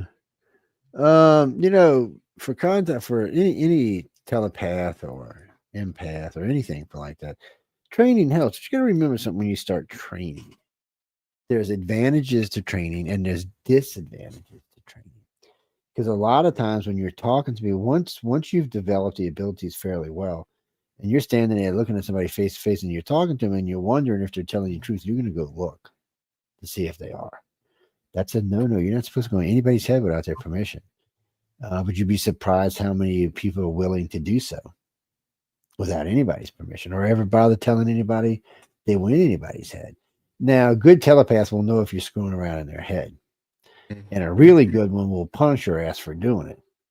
But that's a really good one. And there's not that many of them around yet. Give us a while, though. Another 500 years, you'll probably double the amount of telepaths on this planet. Another 10,000. Half the population will probably be telepaths. What the thing of it is, there's been no great leaps in telepathy in the last 10,000 years. So we're just not evolving that fast, I guess. We are technologically, but mentally, I don't know if we are. It may be perhaps our brain hasn't reached the size it requires. It might be. I mean, look at their brains. Their heads go another 10 inches back. Well, the Greys, which are real true ones, their brains are much bigger than that. I mean, even next to a human brain, a human type alien brain, the Greys' brains gotta be 3 times the size of that. They're probably 5 times the size of ours. And they're not and they're shaped different. They got a big frontal lobe. They come around sideways. They're pushed out on the sides. Just the way the tops of their head moves. It reminds me a little bit the way how dolphins' heads move. Like when the dolphins use their sonar, you can see this go like that, and they've been seen talking to dolphins before. On several occasions, there's been UFOs just hovering over the water with a blue beam, just lighting up the area, and there'll be a whole school of dolphins in there chatting at them. They're not taking them or anything. It's just like they're just chatting. Maybe Gray said, "Hey, did you see Bob? Where the hell is Bob? Where was Bob hanging out with y'all today? Where the hell is Bob at? What are the humans you've been swimming around lately been doing? Oh, they've been fishing and doing that, and it's."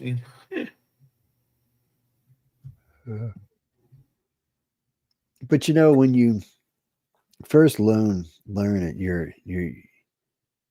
you learn to send stuff, and you learn to receive stuff, and then you'll start practicing. Can I change a room full of emotions to whatever I'm feeling or thinking? And then the more you do it, the better you get at it. And eventually you can do it pretty easily. And then Heidi eventually, wants to know, have you heard of the 3 channels for telepathy in the forehead and the cheeks? I hope there's nothing in my cheeks, because I got that trigeminal out, that'll just cause pain. I know right here is just open cavities, so where sinuses are. Booger collectors.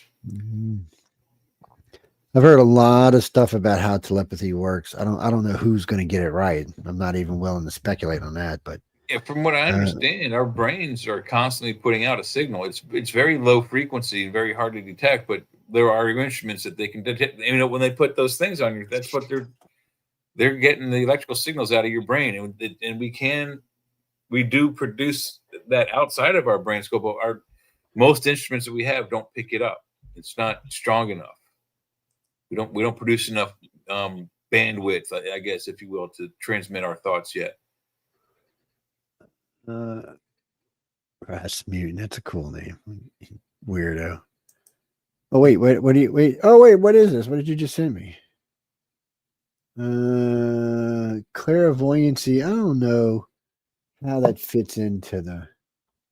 Well, clairvoyancy is seeing the future, so I'm not exactly sure that. Or it can also be seeing the present or the very near future. Yes, that's the ability to see events as they happen from a distance. It's Frankie G. No, I seen that link Bruce sent me, but I can't. The heart does have an electrical field, yes, Heidi. For some reason.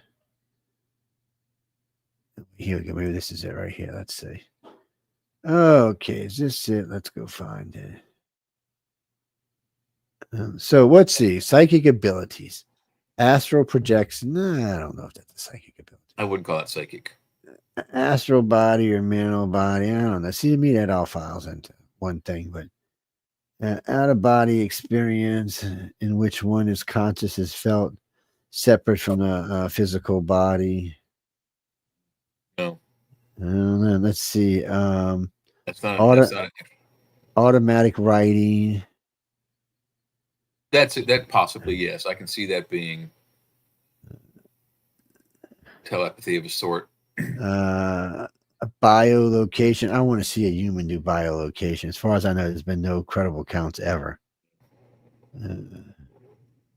Biolocations being in 2 places at the same time. I've never heard any humans doing that. Maybe some extraterrestrials, but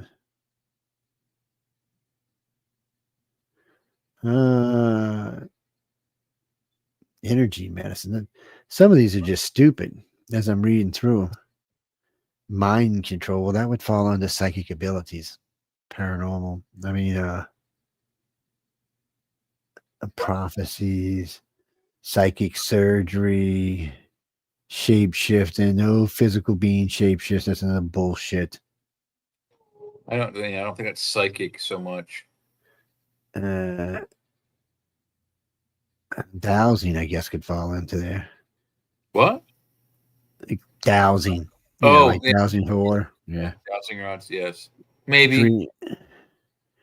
Dream telepathy. That's actually dream weaving, and that's a whole different thing.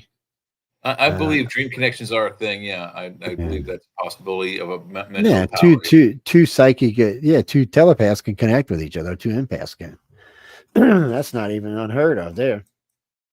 It's just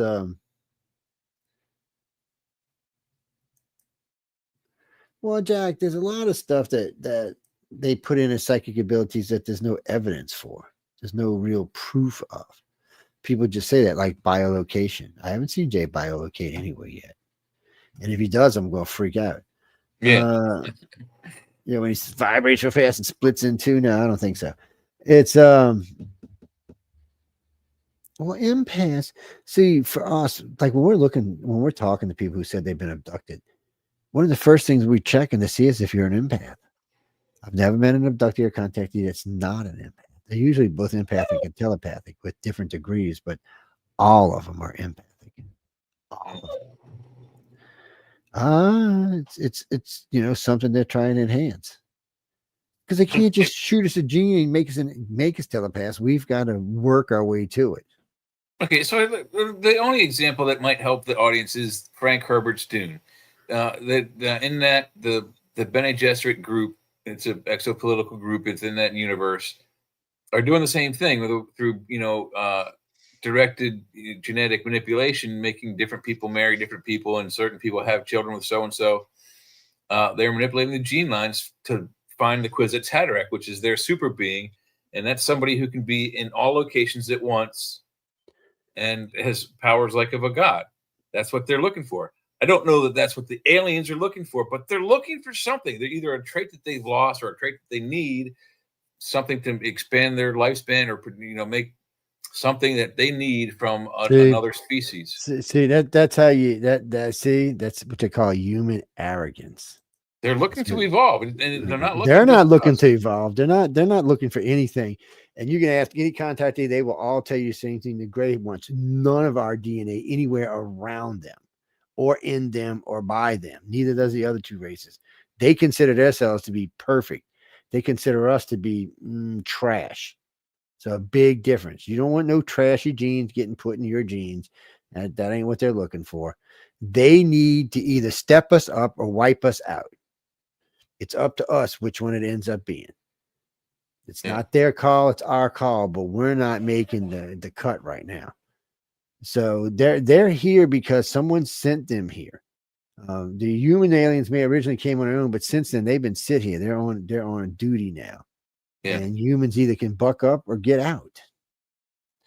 Like Gray has told many human contactees, there's lots of races that are willing to inhabit this planet. To make you like, what the? I'm just saying, people. The Grays are blunt about this. They'll tell you anytime. You can ask any contactee that asked them. Just ask a contactee that asked them. They'll tell them, yes, your life is in peril. You need to take care of what's going on your planet. It's not just about the way we treat the planet. It's not even just about the way we treat ourselves. It's the way we project ourselves for the future into deep space. We've already said it's on every news media channel that this freaking planet broadcast. We're going to space. We're going to the moon. We're going to Mars. We're already out there. I mean, in less than a decade. Since the 60s. In less than a decade, we'll have colonies on 2 foreign worlds. In less than 2 decades, we'll probably have it on 3, or at least some asteroids. It's this short of us nuking ourselves. This is the way we're headed. Off world. Elon wants off world because Elon's like a lot of us thinking sooner or later Russia and the United States or China is going to get into it. He's got cabin fever and Drax syndrome. He wants to go out and then drop his lasers from his satellite network and destroy the universe. All I can tell you, people, is pay attention when you're dealing with extraterrestrials. Learn what you can. Always ask questions. I tell contactees all the time. Put a list of questions in your head you want the answers of. Just write them down. Read them every day. Next time a Gray picks you up, you're going to beam most of them questions in your head without even thinking about it. What are the next Mega Millions lottery numbers? Oh, that will give you those for some reason. We've actually had contactees try that, by the way. Oh, really? Yeah. And there's been several contactees that have been punished for asking questions that they got the answer to, but they weren't supposed to. Well, as far as I know, they've never killed any contactees, but they've been pretty harsh to them. Yeah, they put things in their head like their eyes are melting out of its sockets and stuff like that. None of it's real, but you don't know that at the time. Yeah, they're very advanced. The Grays can. Well, their telekinesis is so good they can do it to their cells. They just float around. Well, we often wondered how they stuck to ceiling stuff. We thought maybe like they had something like little hairs on their things. They don't have nothing. They're smooth as a baby's ass. So it's got to have something to do with sheer will, I guess. I don't know. Yeah, if you have telekinesis, you could, using the Force, make yourself connect, stick to the ceiling or the wall. Yes, I am one with the Gray Force. Yes, do not F with me. It's exactly how the Force is. It's explained in Star Wars. It's exactly how telekinesis would be. Yeah. Like when Luke's hanging upside down in the ice cave and he goes and his lightsaber flies into his hand. Jack, no, we're telekinesis. What are you talking about? No. We're just. What are you talking about? Well, Jay and I disagree often. That's nothing. What the hell's wrong with you? Where you been? Well, we agree often too. I just pick your choice. I was just telling you, pick your choice. You could have whichever way you wanted. No, because we're both continuing doing research, and as things change, you'll hear me. If you've listened to me for any more than 10 years, you'll know that over the years I have changed things, and not just in what my personal beliefs are, but what the organization has, because we've got new information. We've learned things. You know, after 30, well, let me see. I've been in the field 40 years, so about 30. I think ICAR's 30 years old now. After it's 30 years of research and 10 years with MUFON, you'd be surprised at things we know. There's a lot to know, but there's a lot we don't know. And unfortunately, the stuff we don't know outweighs the stuff we do. Well, they say they're here to help enlighten us, but they also tell us at the same time they can't directly interfere in our society.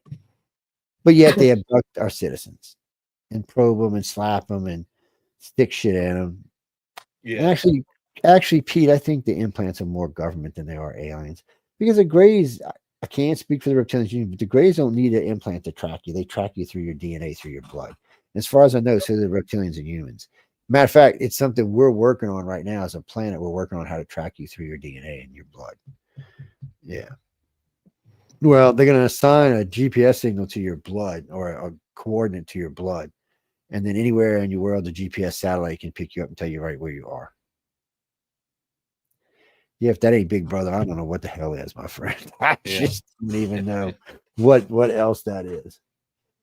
I don't want to know, man. Sometime I might want to be fishing or something.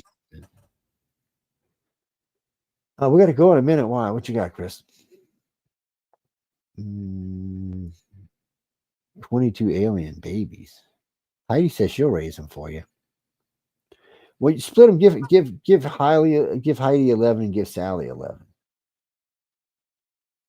Yeah. Well, I don't know. Well, give some to Michelle then. She'll take a couple. She likes strays. Yeah. Yeah, I see. Sally, absolutely not. Come on, Sally. What's 6 aliens in your house? No, Mike. We got to go in just a couple minutes because Michelle starts. She'll be going live in less than 5 minutes. She has a live alien on tonight. Yes. You better go over there and look at it. Mm-hmm. It's a live alien. See, well, he's not dead. He's just hibernating. Hibernating. Yeah, that's how Bob looks like when he's hibernating. He's under the Christmas tree. He's giving himself as a gift. He loves all humans, by the way. Yes. All I can tell you guys is, look, ET's been here for a long time. They haven't killed us. They haven't wiped us out. They haven't eaten us. Oh, well, I feel for you. I'm glad all my human children are grown. It's, no, they haven't killed us. They haven't eaten us. They haven't really enlightened us either. Well, there's arguments that they seems they have dropped some, technology bombs on us where we have, every couple hundred years, there's this burst of technology happening. Yeah, but that could just be us. I hate when we sell ourselves short. I very seriously doubt from the turn of the century to the other turn of the century, from 2000 to 1900, we can go from the steam age to having lasers in 50 years. It just doesn't. I mean, well, no, that's more like 120 years, but still, it's the time frame. I think is too short in my. So this is how I look at it. It's not really so much about the time frame; it's about silicon. So we started out with silicon, and then we invented the test tube, the radio tube, which was just a silicon filled with air and electricity. So then someone decided that no, that's not the way to do that. Let's put that on a board. So what happened, what really made the change in our society is becoming a solid state society. Moving away from the glass tube to the all silicone chip changed society in ways that, frankly, we're not even going to understand for eons. And that's what I said earlier. If by some accident that we got that chip technology from the gray ship, then the entire computer industry should not exist on this planet. Period. Correct. Yep. Same with star vision, night vision. Same with lasers. Kevlar, Velcro, And if it was going to fiber exist, optics. it would have existed much later than it is now. So, Yes. we don't know. I'm not going to say that we couldn't make the transition from a glass tube to because they're both silicon.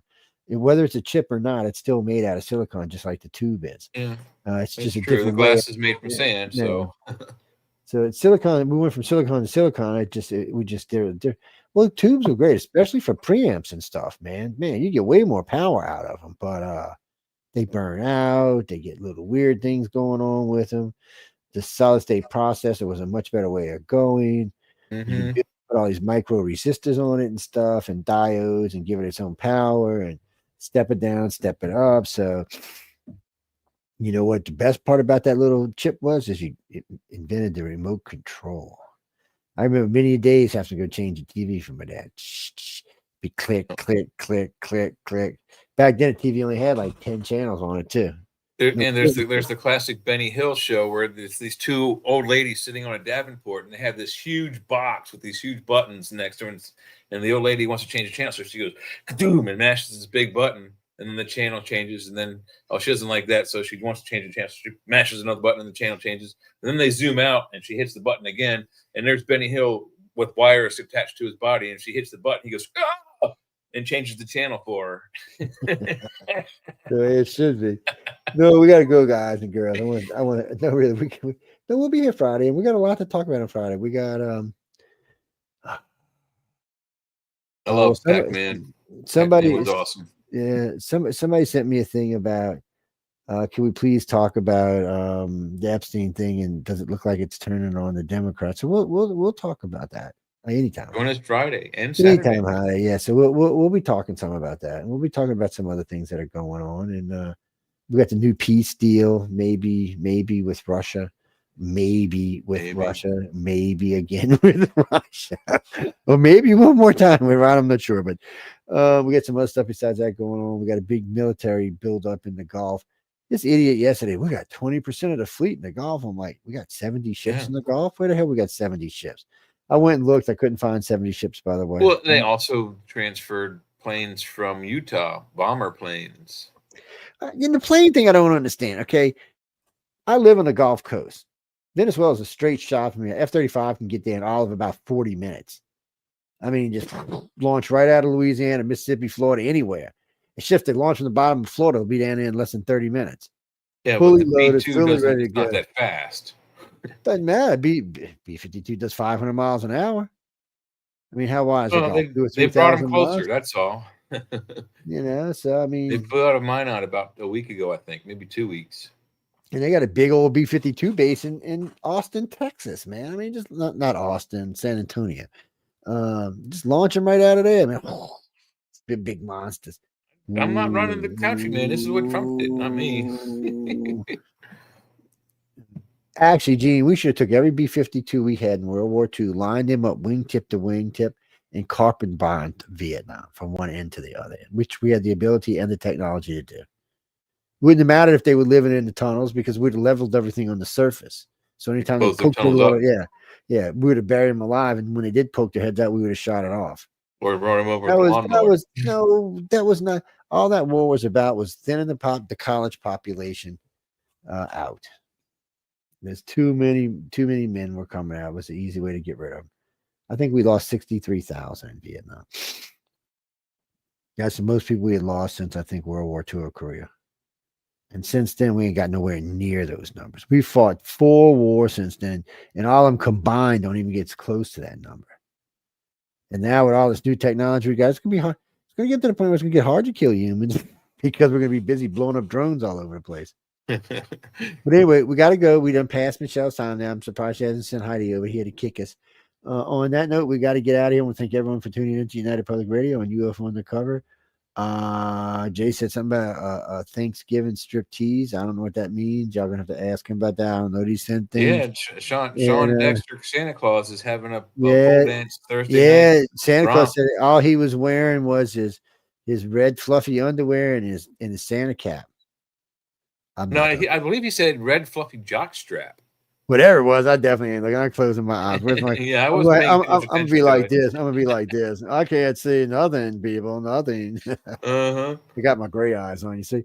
No, we really got to go. Thanks again, everyone, for tuning in to United Public Radio and UFO Undercover. Be sure to go by and check out Michelle. She's always got a good show over on the Outer Realm. It's always fun to listen to. On that note, until Friday, stay out of trouble and have some fun. Enjoy your Thanksgiving tomorrow, people. Happy bloody Happy Thanksgiving to Thanksgiving. all the Americans out there and for everybody else in the world. Get your own damn holiday. Good night, everybody.